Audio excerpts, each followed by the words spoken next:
Hello everyone, and welcome back to our channel, your home for political deep dives, hard truths, and unfiltered analysis on what's really going on in South Africa. Now, if you thought the 2024 elections were going to be just another standard political showdown, think again. We are witnessing one of the most dramatic political realignments in recent memory.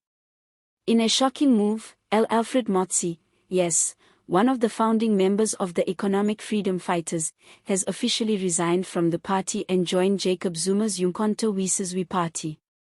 This is more than just another resignation. This is a political statement. And it's one that cuts deep into the EFF's revolutionary image. So in today's video, we're unpacking why Motsi left, what this means for Julius Malema's leadership, and how Zuma's MK Party is becoming a new home for disillusioned revolutionaries. Is the EFF collapsing from within? And is Zuma quietly building a counter-revolution from the shadows? Let's dig in. A founding father walks away. First, let's talk about who LAlfred Motsi is, because this isn't just some mid-level politician jumping ship. This is one of the original architects of the EFF, a man who stood with Malema when the idea of economic freedom was just a dream carved out of the ANC Youth League's ashes. When Motsi resigned, he didn't just disappear quietly. He released a scathing statement, saying he was leaving to fight for what he called true liberation. That phrase alone says a lot. It suggests that Motsi no longer believes the EFF represents genuine emancipation for Black South Africans. It's a damning verdict on the current state of the party. Now imagine the symbolism here. A founding leader publicly declares that the party he helped build no longer reflects his values, and instead, he aligns himself with Jacob Zuma, the controversial former president whose name still divides the nation. Julius Malema under fire. Let's be honest, Julius Malema is no stranger to criticism. He's built his political brand on being loud, bold, and unapologetically militant. But in recent months, cracks have been forming in his once iron grip on the EFF. Behind the scenes, there's growing discontent with how the party is run. Some insiders describe the leadership style as increasingly autocratic, with decisions made by a tight inner circle while long-standing members feel alienated. Motsi's resignation now adds fuel to the fire. His departure follows a series of other high-profile tensions, including public disagreements involving senior leaders like Floyd Shivambu and Dolly Mpofu, who has also been noticeably distant from party activities. The perception now is that the EFF is losing its ideological compass, caught between maintaining radical rhetoric and engaging in backroom political deals that seem more about power than principle. Enter Zuma's MK Party. Now let's turn to Jacob Zuma's uMkhonto weSizwe party, the wild card in this political season. Launched as a political alternative rooted in the legacy of the ANC's armed struggle, the MK Party has quickly attracted disaffected ANC veterans, radical youth, and now, it seems, former EFF leaders. And that's no coincidence. Zuma is playing a clever game here.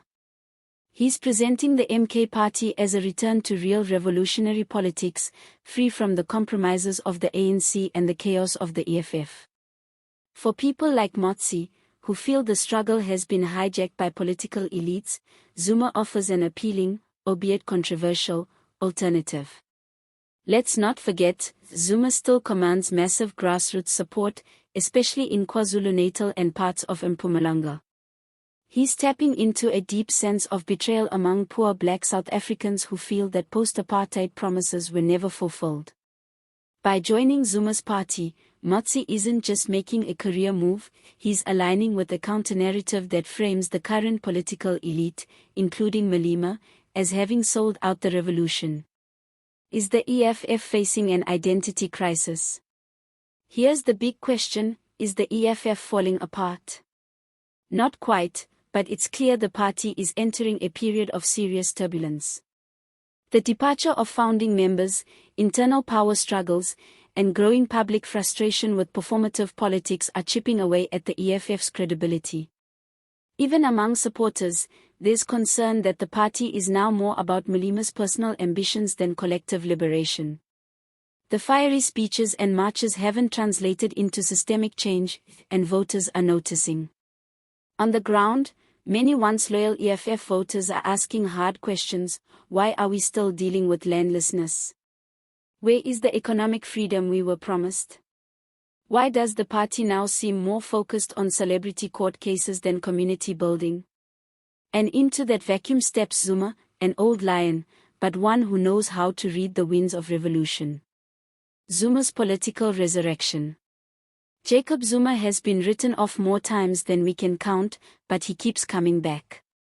Despite facing corruption charges, surviving state capture scandals, and even serving prison time, Zuma remains one of the most polarizing but charismatic figures in South African politics.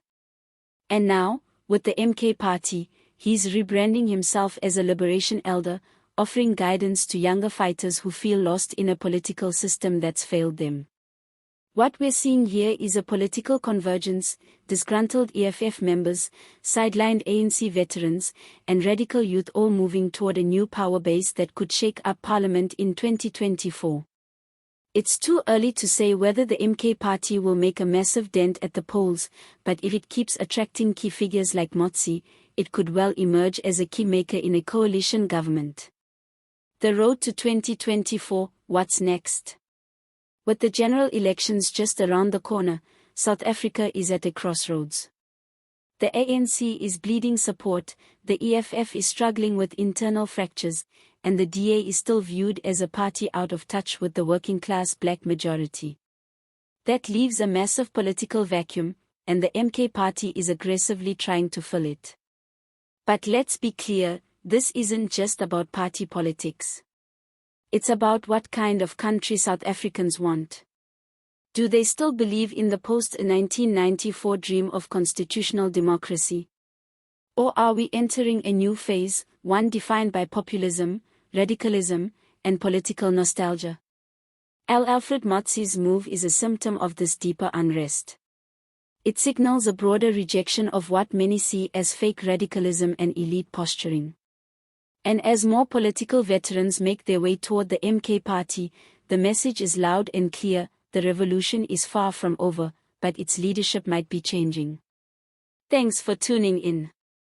If you found this video insightful, don't forget to like, drop your thoughts in the comments, and subscribe to the channel for more no-nonsense political analysis, election updates, and deep dives into South Africa's fast-changing political theater. Until next time, stay sharp, stay informed, and stay engaged. See you next time.